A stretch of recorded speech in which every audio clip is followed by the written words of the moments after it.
healthy and clean and is doing the right things and putting in the work and not expecting to get something because of his past, I'm all in for that.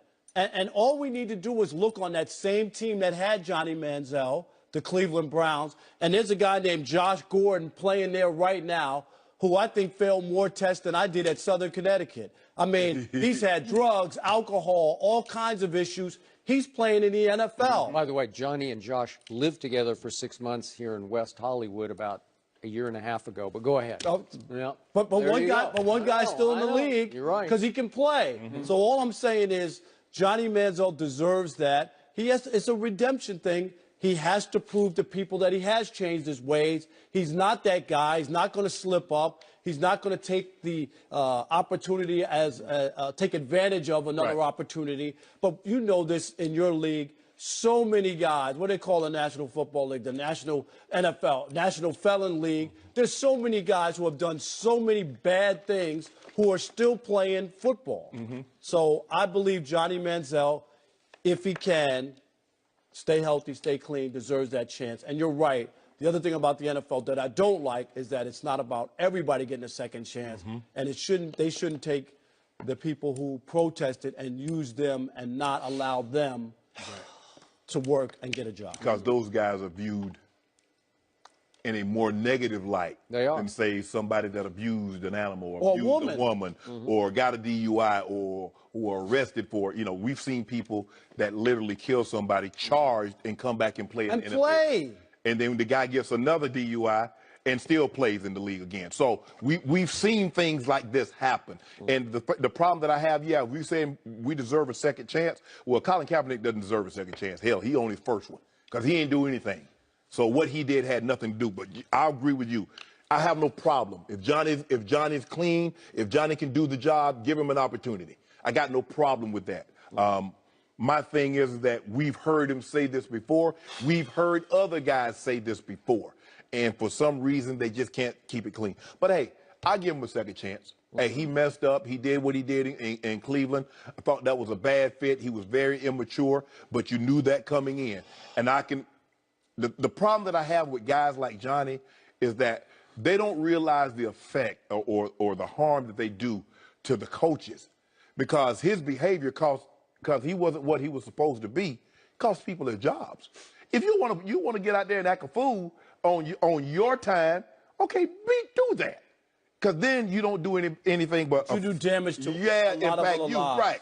But when you do what you did and it cost someone their job, and I fought the owner because they weren't going to take him. They didn't want him. But when the owner's sitting in there and says, hey, I want y'all to take him. But Shannon, by the time he got to Cleveland, trust me, he was not making coherent, rational decisions. He had substance abuse, deep, dark issues. And God bless him. I hope you should have called Cleveland and told him. Well, is that what you're supposed to do? Yeah. I don't know. Pick up the hotline. If it had been San Antonio, you would have. I have known Johnny Manziel from the start of all this, from the Johnny football start. And I feel like I have given him 5 or 6 chances. And I feel like I have swallowed his Eddie Haskell phony baloney again and again and again. And I found myself last night, after I watched the video of him throwing to 2 kids at the University of San Diego, I start thinking, maybe. and I'm nope, you're falling back into the Johnny football trap. And I'm sorry, I loved him so much coming out of College Station because he was legendary in college football. He went down and beat St. Nick's defense in Tuscaloosa and came back to start the next year and threw for 464 yards and put up 42 points with 5 touchdown passes on St. Nick's defense. In that second year against Dak's team, Mississippi State, Johnny threw for 456 yards and 5 touchdowns. And against my Oklahoma Sooners at the end of his Heisman winning year, in the Cotton Bowl, he ran for 229 yards. That's impossible what he was doing as a playmaker. He could project. He could play. I don't know how many NFL people told me, man, I'm taking him high. And John Gruden plunged all the way to, if I'm Houston, I'm taking him. And I seconded that emotion because it was the poor, pitiful Houston Texans about, 60 miles down the road from College Station. And they were stuck with Matt Schaub and Case Keenum at that point as their backup and T.J. Yates. And I thought, Johnny Football does Houston. It's perfect. And you know the rest of the story. But I kept saying on television, if the alcohol becomes a bigger problem than I think it is right now, I am out. And I was out quickly because alcohol led to other things, And you want to talk about down and out, those pictures we saw in the spring of 2016 of him, just wasted away. He just looked about as pathetic as I've ever seen any, what I thought first-round draft pick look like that, just literally go up in smoke. And now, God bless him, he got married and he said, I'm dealing with my bipolar issues.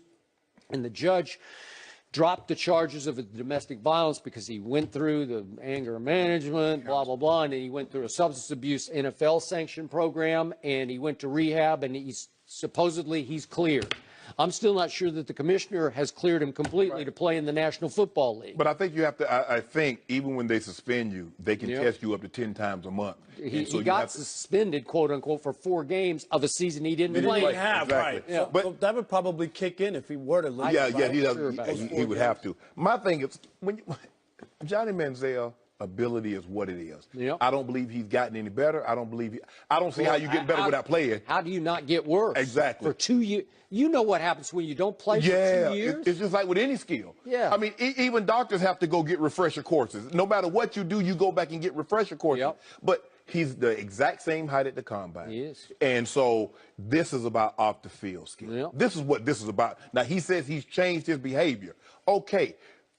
I guess you have to take him at his word, Skip, because there's no way for us to know now. Until he proves that he hasn't changed. I mean, you know what his biggest addiction was? It was to Johnny Kardashian, because he became the it kid, man. Yeah. He was more famous in the clubs than he was on the football field. But Skip, you had celebrities taking pictures with a college kid. I mean, he with Drake and all these guys. He's jet setting all over. Drake loved him. Odell loved him. They want to hang with him. Josh Gordon wants to hang. Everybody wants to hang with Johnny in the club. He's fun to be around.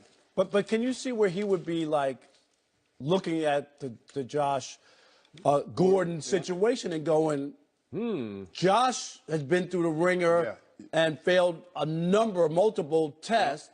And he's still playing. Josh also showed in the NFL that he is a great. Oh, there's no doubt about it. I don't think we got to see. But I don't think we got to see Johnny yet. No. In order to be able to say he can't do it, it's not like Tebow where you got to look at him and you could say, okay, he's not. He doesn't have what it makes. What about? Can we say that about Cap?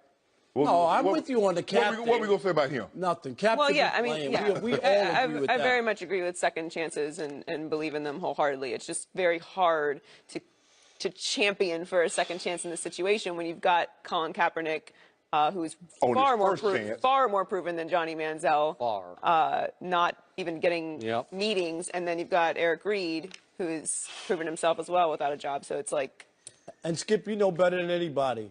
I'm a man of second chances.